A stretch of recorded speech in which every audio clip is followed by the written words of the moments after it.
This is CBC Nova Scotia News. Tonight, witness testimony. A friend of the 16-year-old killed at the Halifax shopping centre talks about what he saw that day. A family's grief. The daughter of a Nova Scotia woman found dead in Edmonton speaks out about her loss. And under threat, the push to save the province's hemlock trees from an invasive pest. Light snow and flurries tonight and through the day on Thursday with a mix to some showers into the afternoon. Your full forecast is coming up. Good evening. A boy who was with Ahmed Al-Marak on the day he was fatally stabbed testified today at the trial of one of 4 teens accused of killing him. The boy had gone to the Halifax shopping centre to support Al-Marak in what was supposed to be a fair fight.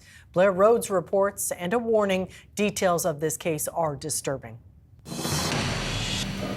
The witness is just 15 and his identity is protected by a publication ban. He testified with a family member sitting behind him in the witness box for moral support. He answered questions in Arabic with the help of a translator.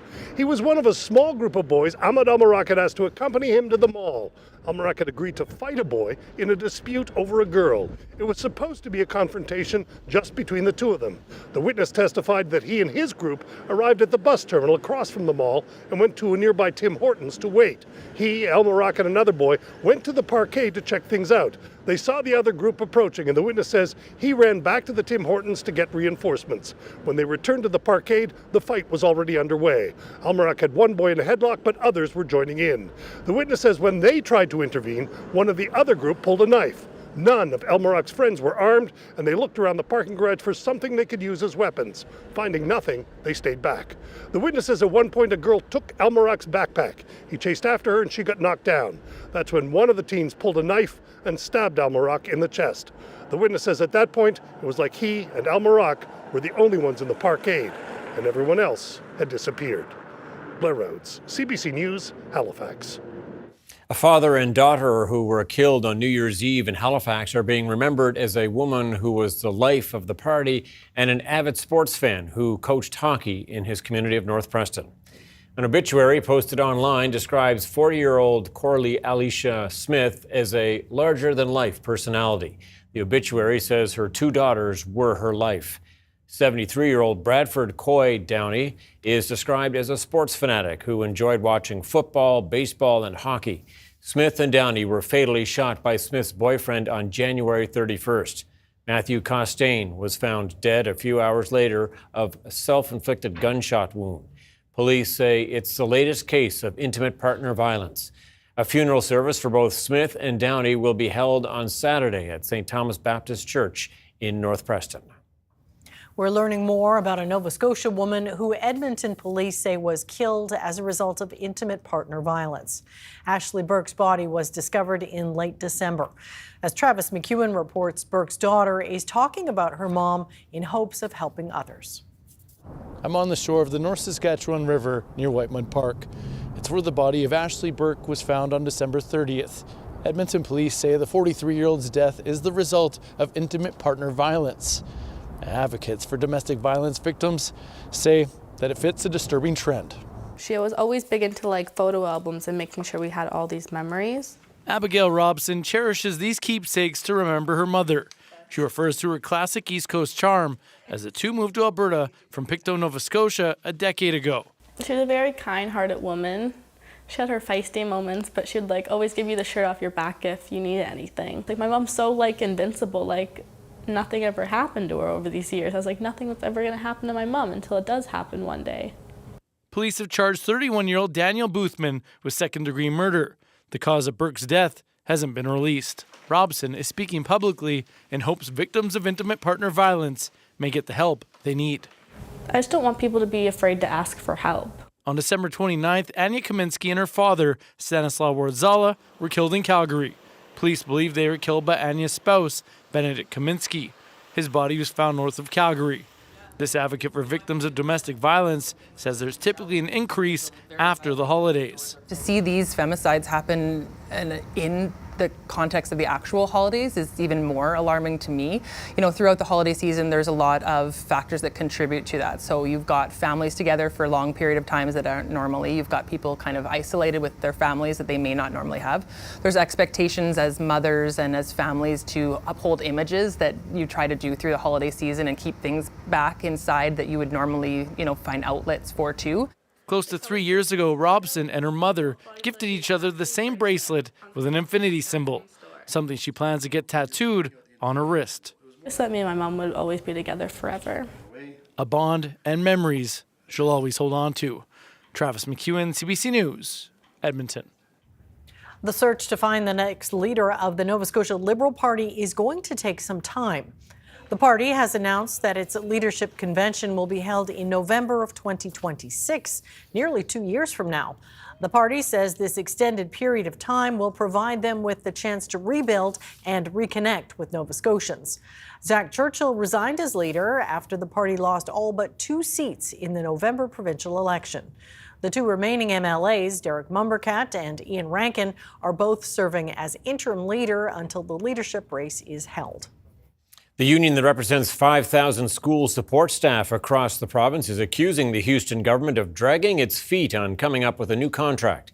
CUPE says not only are the governing PCs refusing to budge on its offer for raises, it's also refusing to negotiate with all 8 union locals at the same table. They're frustrated with the process.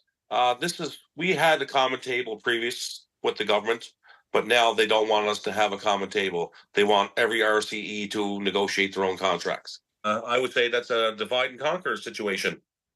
It's just another stall tactic for the government.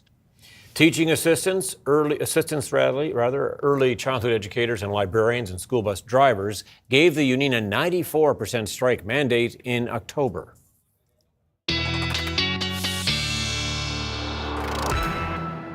All right, let's talk weather. Here's Ryan. Yes, and more snowy weather for at least a good part of the province. Yeah, that's right. We'll all get a little taste, but some parts of the province a bit snowier than others, no question. Northern sections of the province. We'll show you this with the snowfall outlook. So this is tonight and tomorrow, and most of what will fall will be, you can see through the overnight hours tonight. For most of us, we'll see a trace to a couple of centimeters, but we are looking at better chance of getting up closer to 5 centimeters, northern sections. Antigonish back right up to Amherst, and then around through the valley, Digby down towards Yarmouth as well. Now, as we move throughout the day tomorrow, those flurries will become mixed with a few showers along the Atlantic coastline. Not expecting accumulation really throughout the day tomorrow in the south, but in the north, we'll continue to see another 2 to 5 centimeters, especially coastal Yarmouth, Digby, the valley, along the North Shore and into Inverness as well in Cape Breton. So those are the areas that over the next 24 hours, we're looking at a better chance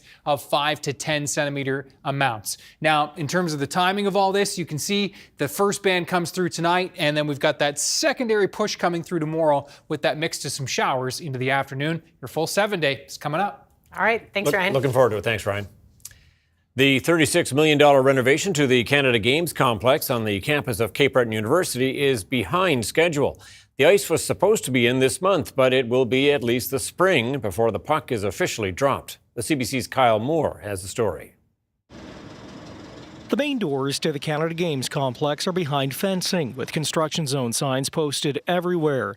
It's a sign that renovations to the facility are nowhere near completion. Most of our delays were with issues within the mechanical room and the loadings that we were adding to the facility. We've had to undergo some structural reinforcements to be able to accommodate that equipment. Campbell says despite the delay, the project is still on budget and will serve as a multi-purpose space when completed. So we're going to be fully equipped, not just to host on-ice events, but to be easily able to transition from on-ice events to conferences and conventions within the space. It was more than 2 years ago that Sydney was crowned the winner of Kraft Hockeyville. The win meant $250,000 in arena upgrades. The rink will be home to women's hockey and the Cape Breton Blizzard Female Hockey Association. Christina Lamy is the president. She says the delay is not ideal, but they'll work around it. We have about 4 teams that don't really have existing ice times weekly, so that's challenging, but we're just going to go longer, and we'll have a longer season for them so that they get all their hours in. The blizzard has more than 400 players and has struggled to find ice time, forcing teams to travel to nearby communities to practice and compete. The new arena will change all of that. The opportunity that this facility presents is going to be something that I think will be watched across Canada. Hockey Canada is looking very much at what it means to have home ice arenas for girls hockey. We're going to be piloting a lot of the programming style that we're going to be doing with this. The arena will include an NHL-sized ice surface, accessible ice access for sledge hockey, an electric Zamboni, and a new energy-efficient ice plant. The hope is that it will be ready in May. Kyle Moore, CBC News, Sydney. Hemlock trees in Nova Scotia are being threatened by a small invasive insect first identified in Yarmouth. As the bug makes its way east, an organization is partnering with local landowners to get rid of them. Julian Agrio went to Lunenburg County to see the first property participating in this program. This 30-hectare property tucked away in Italy Cross is the first in Nova Scotia to be part of the Hemlock program. A program for woodland owners to fight against the hemlock woolly adelgid, an insect that sucks the sap out of hemlock trees, killing them in the process. The Nova Scotia Working Woodlands Trust launched a program which allows landowners with hemlock-dominated forests to get insecticides for free. What's unique about Lunenburg County is there's a lot of private land, and some of the existing treatment options that are in place in the province are exclusively on Crown land within the province's protected areas. So here we have a really unique opportunity to treat trees on private land with some public funding. Cameron Frail says the landowner who owns this property in Italy Cross signed an easement with the trust last fall. Then, a field team conducted some research before applying the insecticide. Me and another member of the field staff come here and do what's called our baseline documentation report. We collect all the field work that's required for that. So ahead of time, the stands are delineated using a desktop activity, and we come here and take soil samples, get a measure for what actual species composition is within each stand, just for future monitoring purposes to get a baseline of what is here. The invasive bug is recognizable for its white cotton-like egg sac. While small, these bugs have been killing large, old hemlock trees in Nova Scotia since they first came in 2017. Roger says not all trees can be treated by spraying with chemicals, as it risks contaminating the environment. Because we're on a lake, there was a fair bit of injection, as well as areas that are, close to like seepages or springs or other types of water courses. Those are all injections, and then the remainder of the woodlot was sprayed. Roger hopes to sign more easements with woodlot owners in Kings and Lunenburg County to better control the insect and protect the native hemlock tree population. Juliana Grillo, CBC News, Lunenburg County. A new study from St. Francis Xavier University looked at the health impacts of emissions from the oil and gas sector in Alberta. The study found that emissions of pollutants from oil wells are linked to negative respiratory and cardiovascular outcomes. It's really hard to see impacts at an individual level. If somebody comes in with a heart attack or an asthma exacerbation, what are the factors that led to that? It's literally impossible to determine that at the bedside. And so what you need is these larger looks, these population studies that determine where the trends are. The study found there's an increase between 9 to 21% in the odds of having negative respiratory and cardiovascular health issues. The study's authors say there's been a lack of research in Canada on the health impacts of pollution from the oil and gas industry. Well, as if one NHL record wasn't enough, Nova Scotia's Sidney Crosby has notched another one in his storied career. That's right. Crosby is now hockey's face-off king. Brings that play down to his own end, and there's Crosby, the king of the face-off circle. During Tuesday's game against the Columbus Blue Jackets, the 37-year-old Pittsburgh Penguins captain secured his 15,183rd face-off win to become the NHL's all-time leader. That is impressive. Crosby took the reins as king of the dot from Boston Bruins' Patrice Bergeron. The NHL began tracking that statistic in the 1997-98 season. There's a look at that famous Citadel Clock Tower. Ryan's up next with his forecast.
All right, my shovel's been quiet for a little while.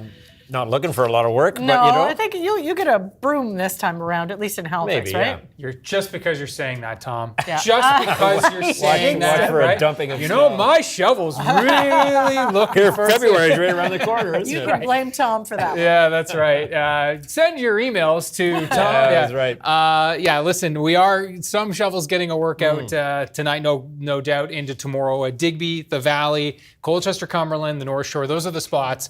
Looks like broom-worthy snow, perhaps down towards the Atlantic coastline. Except for Tom. Right over your house. 30 centimeters in his driveway.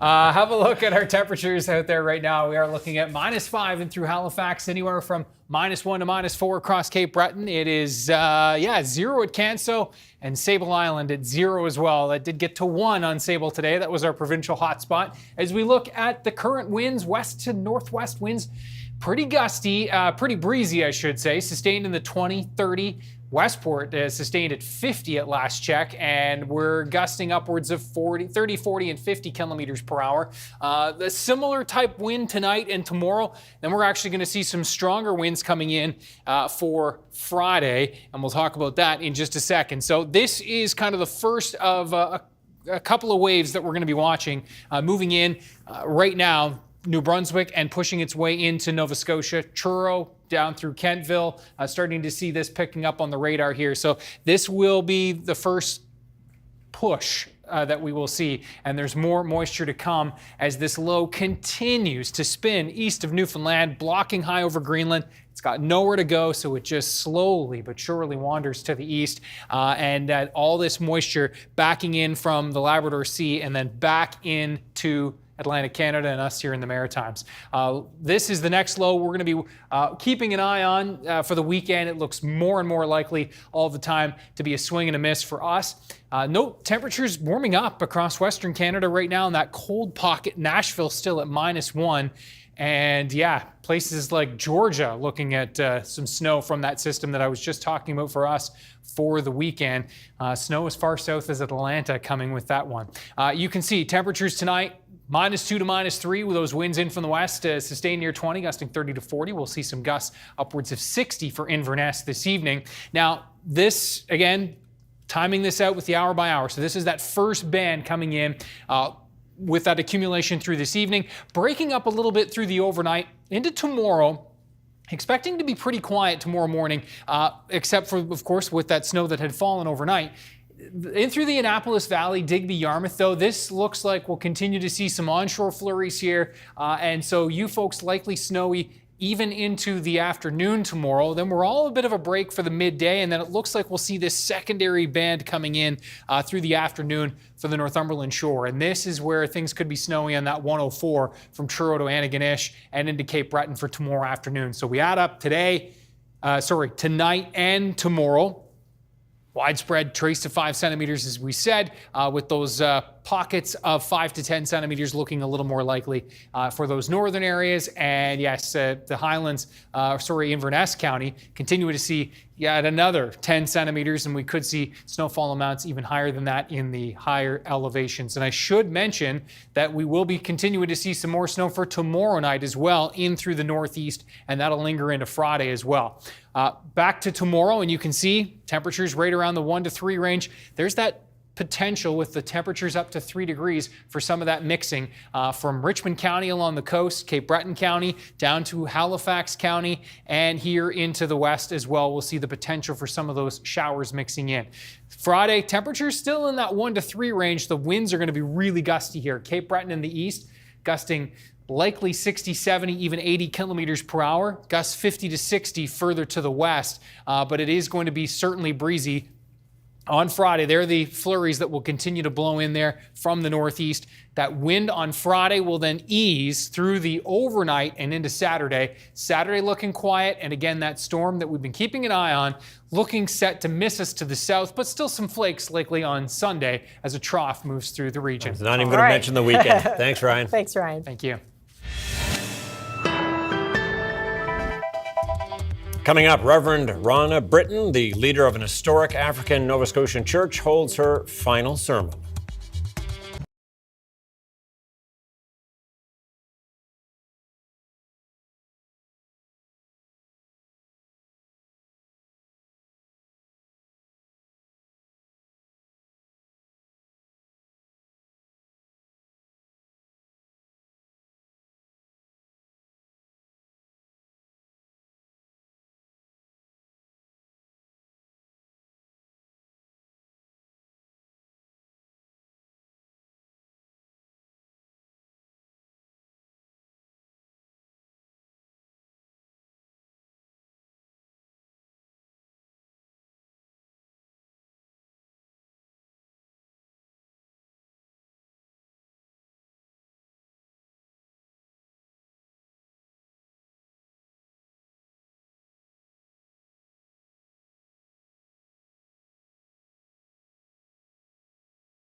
Welcome back. Well, 17 years is a long time to be in a relationship, and after all that time, saying farewell can be bittersweet.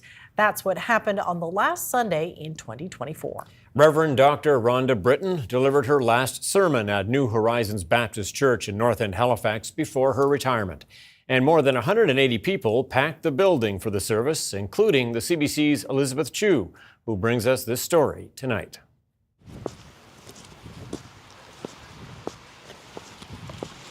I am the Reverend Rhonda Britton.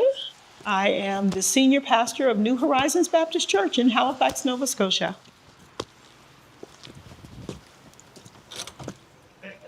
Amen.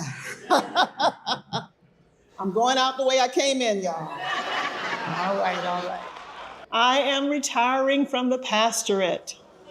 Today's service was heartwarming, I guess is a good word for that. It made me feel good to see a lot of my friends in the congregation, some congregation members who have maybe not been in attendance over the holidays because people travel and such. Some of them were here today as well. And we have had different community friends throughout our years, and so some of them were here. So that made me feel really good, really special. Over the past 17 years, we have been on a journey. We have navigated some smooth places and some rocky places, some calm waters and an occasional storm, some joyful and some tearful times. That is what relationships look like.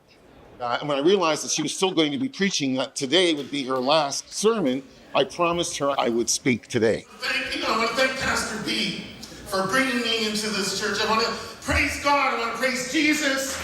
The important thing is that through it all, we stayed together and we made it through whatever challenges came our way. And from my perspective, and I can only speak for myself, there was much more joy than anything else. We got it right. We knew that day that we were doing the interview, there was a light that shone through a window. And the only person that the sun shone on that day was Reverend Dr. Britton. And we just knew we got it right. Why are you wearing rubber boots? Because we're Baptists. We get in the water. I baptize you in the name of the Father, in the name of the Son, in the name of the Holy Ghost. Under.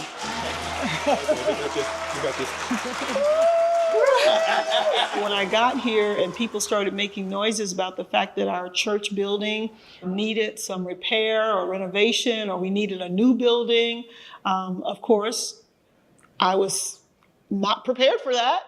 I said to the Lord, I didn't come to build a church. I don't know anything about building a church. Somebody said,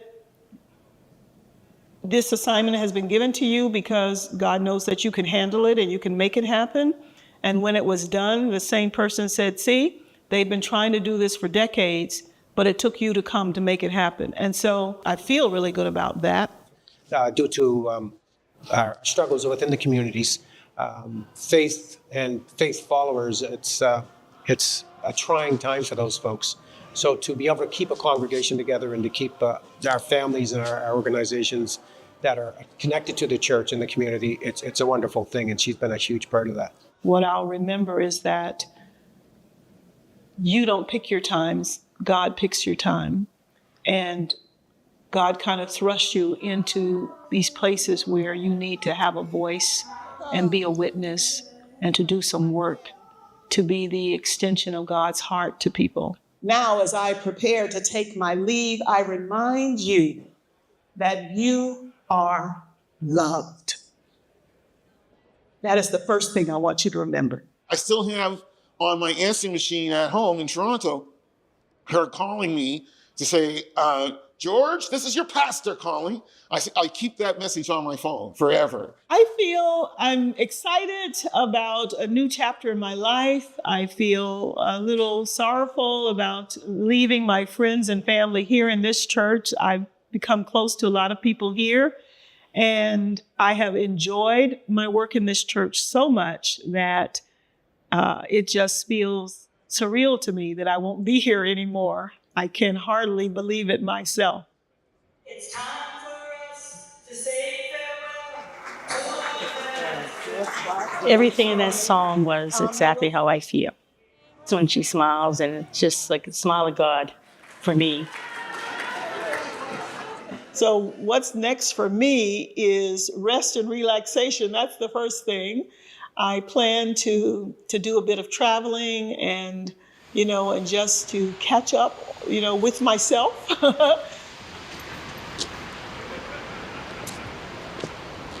blessed us with her godly wisdom, words of hope and faith. And as long as we believe in Jesus, we'll always find our way.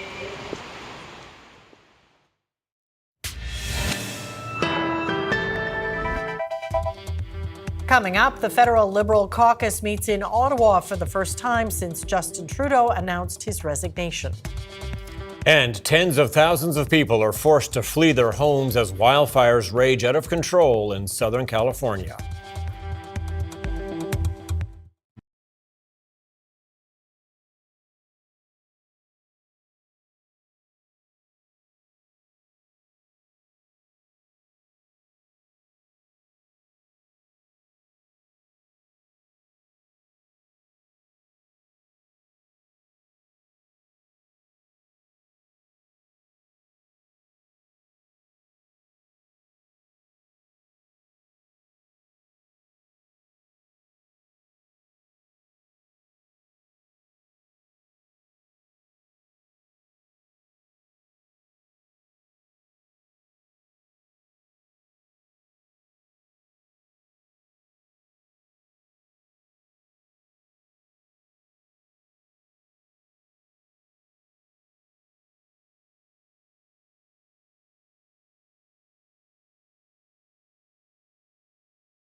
Welcome back. A number of cabinet ministers say they are considering a bid to replace Justin Trudeau as prime minister and party leader.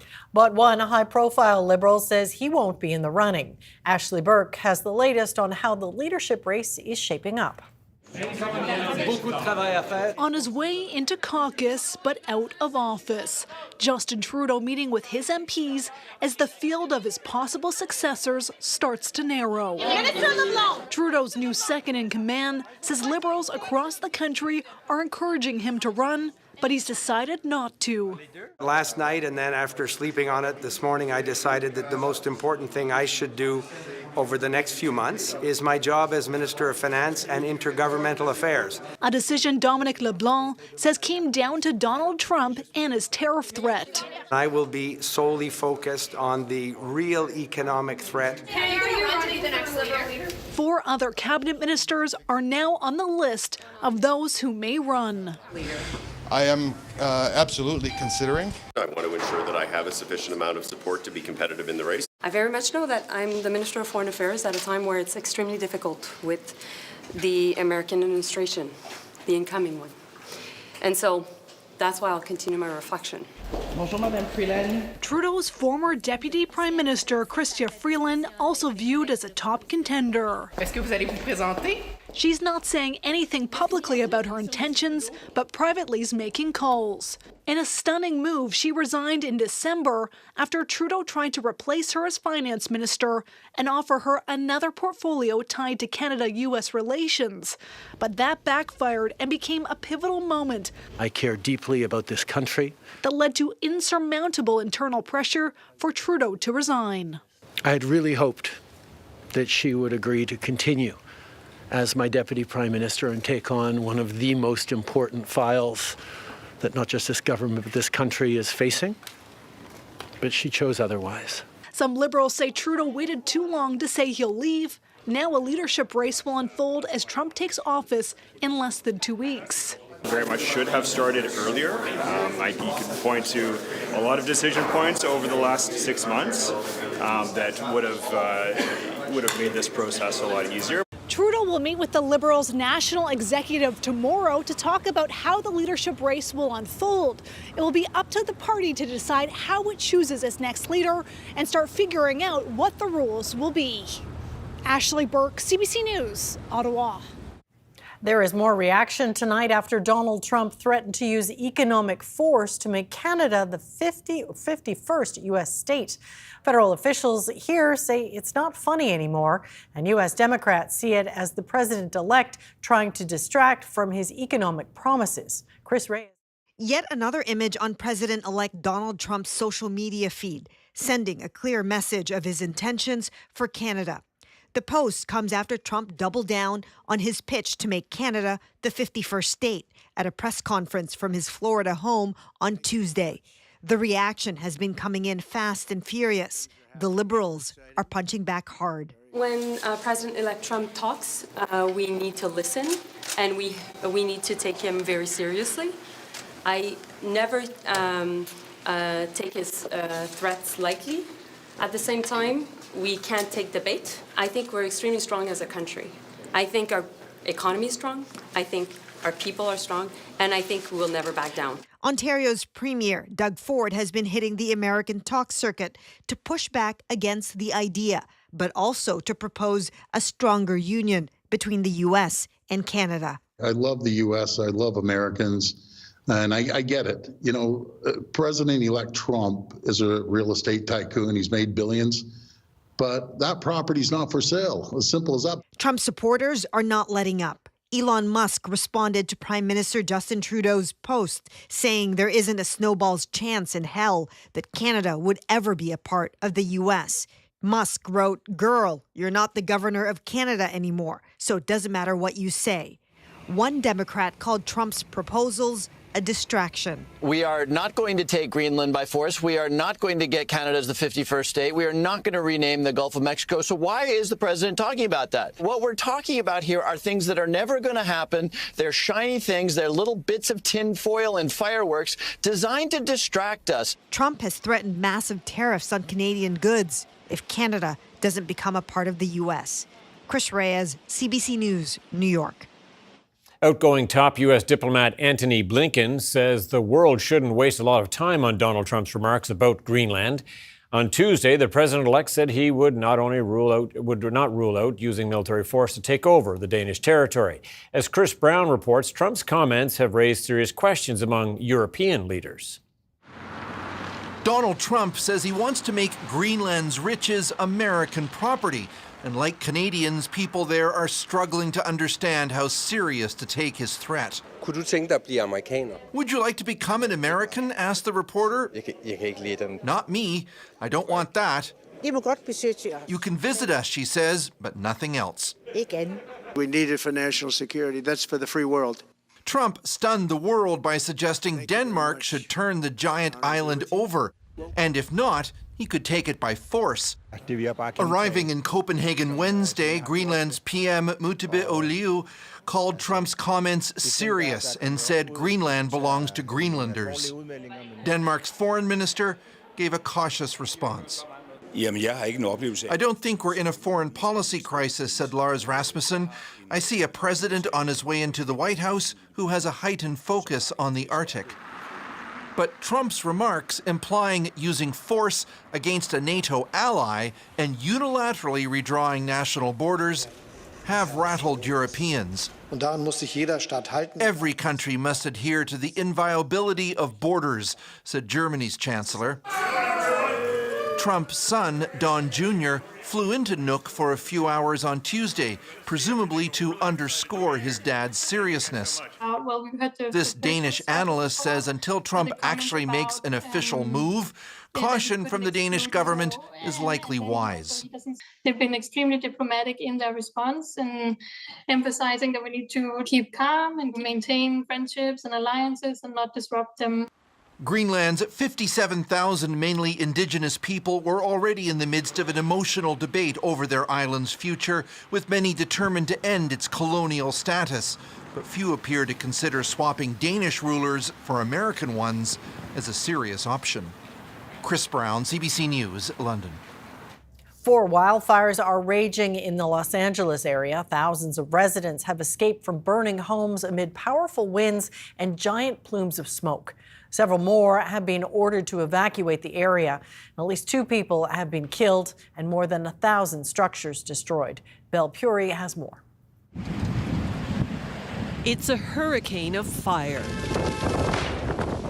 The winds are powerful, the flames are ferocious. The rush to safety is crucial. There were flames on either side of us. The car was very quickly getting smoky. We had wet towels over our faces. Multiple fires across some of California's most exclusive neighborhoods are 0% under control. We watched the mountain go, and we tried to, watch the embers come, and there wasn't many of them until houses down here started catching. And then it started coming over to this block. And tell you, I've been here 47 years. I grew up on this block. I saw the other altitude fires, and it was nothing like this. The largest of the fires broke out Tuesday morning near Pacific Palisades. 30,000 people have been forced from their homes. We got in the car to go, and then all the cars were abandoned, so I had nowhere to go, so I just had to get out of my car and start walking. The smoke is so bad. Up to 10,000 households and 13,000 structures are threatened. There's trees down that have crushed cars and on top of houses, and the fire line's 8 blocks from our home. California has declared a state of emergency. The National Weather Service has predicted a continued red flag weather event with strong winds and low humidities, placing all residents of Los Angeles County in danger. The fires were sparked by a combination of dry conditions and dangerously high-speed winds. Prolonged droughts have meant that the ecosystems are primed for fire, and when you get hot, dry, windy conditions plus an ignition, the Santa Ana winds blow from the desert towards the ocean, and they carry with them fires when they do start. By midday, the Los Angeles fires had already burned nearly 93 square kilometers of property, and the winds and flames show no signs of letting up. Belle Puri, CBC News, Vancouver. A Ukrainian official says a Russian airstrike has killed at least 13 people in the city of Zaporizhzhia. 29 others were wounded in the attack. The regional governor says Russian forces used 2 guided bombs to hit a residential area. Russia regularly carries out airstrikes on the region in southeastern Ukraine, which its forces partially occupy. Prime Minister Justin Trudeau attended a ceremony in the Toronto area marking the anniversary of the 2020 downing of Flight PS 752 in Iran. We need to make sure that no one ever forgets your loved ones. No one ever forgets what the Iranian regime did on that horrific morning 5 years ago. After the tragedy, Canada established January 8th as the National Day of Remembrance for victims of air disasters.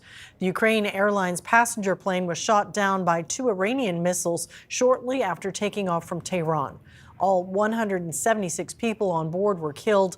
Among them were 55 Canadian citizens and 30 permanent residents.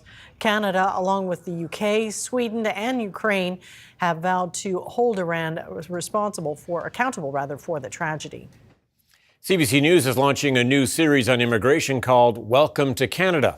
A survey commissioned by CBC found several newcomers who face difficulty in landing jobs. Many say they are not working in their field of expertise. Vanessa Lee takes a closer look at the medical industry and internationally trained doctors who say they face a number of barriers. It's the sign of an ailing system with no overnight cure. 6.5 million Canadians don't have a family doctor. And this pool of physicians is ready and waiting to contribute their skills. A lot of us, international medical doctors, we are willing to work hard and to do what it takes just to get to our final goal. Ismenda Ramirez has worked as a family doctor in the Dominican Republic. After moving to Canada, she spent countless hours again studying to become a doctor here. During this time, she has worked at McDonald's and is currently a medical assistant. Many of us doesn't find jobs, so I was grateful for that. Despite passing her Canadian medical exams, Ramirez hasn't been able to land a residency, a crucial stage where doctors gain hands-on experience. A major issue is that lack of residency spots. Last year, 95% of graduates from Canadian schools landed a placement, but only 42% of international medical graduates were successful. That means 931 didn't get a placement. Advocates say more funding is needed, but in order to put more people into a residency program, you have to have more people there to be the mentors. And so I think that is a significant bottleneck. Another complication, all 13 provinces and territories have separate licensing requirements. Even me as the president of the Canadian Medical Association, I find it challenging to understand what the different options are and how they work. An alternate path, something called a practice-ready assessment, is an option in 9 provinces. The first step, candidates are evaluated under the supervision of a physician for at least 12 weeks. But here's the catch. To qualify for the program, they must have recently worked as a doctor, forcing some to go abroad. It's a big challenge because there are lots of things going back home. It's not safe. Ogeni Fego Akpomi had to go back to Nigeria last year to get that recent experience. To me, I just feel we're letting talents waste. In Quebec and Ontario, advocacy groups tell us there are more than 3,500 international medical graduates. The vast majority are not working as physicians. There are fears doctors will simply leave if changes aren't made to make the process more simple and transparent. Vanessa Lee, CBC News, Toronto. A British Columbia couple married for more than 50 years received quite the gift this Christmas. After their wedding back in 1968, the Sharmans couldn't afford to pay for their photos. Now, 56 years later, they got to see pictures of their big day for the first time. Have a look. I got a text from my girlfriend, Sandra Farnett, who is the president of the museum in Enderby. And she said in the text, "Margie, have you got your original wedding pictures?" And I said, "No, Sandy." I said, "We were never, ever able to pick them up because we didn't have any money." She says, "Well, I'm looking at them." And I said, "What?" So she texted me the pictures, and I texted her back and I said, "Sandy, I've never seen these pictures. Where did they come from?" The museum in Enderby got an envelope that said Towers Sharman wedding, July 20th, 1968. And Sandy just happened to be volunteering that day. She looks at that pictures and she said, that's Barry and Margie's wedding pictures. Because she was one of the bridesmaids. Sandy was one of the bridesmaids. My sister was the maid of honor, and she passed away just last year. So that picture was so emotional to see. And then she was just beside herself with joy. She was very, very pleased. And we're going to have them framed properly and put them where we can see them, because we haven't seen them for over 56 years.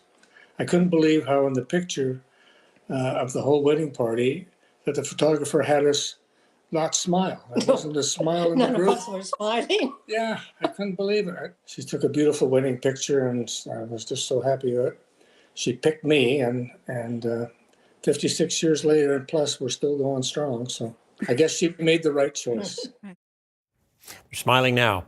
Strength in technology stocks helped lift Canada's main stock index on today, while U.S. stock markets were mixed. Here's a look at the numbers as we head to break.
Okay, so We're not going to talk about how we could mess up the weather by saying nice things about. It's too late. It may be too late. I don't know. We tried. It's true. We did try. And listen, usually this time we show the viewer picture of the day, but unfortunately, before I walked over here from the Weather Center, I hit the wrong show. Okay. So we do have a little weather summary here, but I missed. Tell us about the photo. The photo's so nice. It was good of you and to if you admit tune in that. at this time tomorrow, you will see it. It's going to be fantastic. Can't wait. Well, it's a teaser. A good teaser indeed. Let's have a look at our high temperatures today, and you can see where we are in around the -1 to -3 range across the province. Tomorrow we're going to be on the 1 to 3 degree range on the plus side of things. And again, it's all thanks to this system, which is off to the east, and that is going to be, bringing in what is some milder air wrapping in from the Labrador Sea. So let's walk you through the timeline of this, and you can see overnight tonight, we've got those kind of bursts of flurries tracking through. Looks like as we turn the page into tomorrow morning, a lot calmer along the Atlantic coastline, but from the Bay of Fundy through the valley down towards Digby and Yarmouth, that is looking like the most likely spot to continue to see those onshore flurries in through the morning. And that's going to be likely a spot that will be pretty snowy tomorrow if you're going to be traveling in that neck of the woods. We will be looking at tomorrow afternoon, a little bit of a break, and that's when we'll likely see some of those showers mixing in. But note that burst there from Amherst to New Glasgow to Antigonish along that 104, including down towards the Truro region and Cape Breton. That'll be the stretch tomorrow afternoon that continues to be snowy, and we'll likely see some accumulation right through into tomorrow night as well. So the heads up on that. So we'll show you the snowfall map one more time, and there it is. Generally a trace to a couple of centimeters, but those 5 to 10 centimeter amounts possible in through the north and northeast. All right, Ryan, thank you very much for that. Well, workers at sea life aquariums across the UK are doing a big job counting and measuring the thousands of creatures in their displays. It's important because we need to know how many individuals that we have on site, particularly as some of our animals are involved in various breeding programs, so particularly if we have any new arrivals.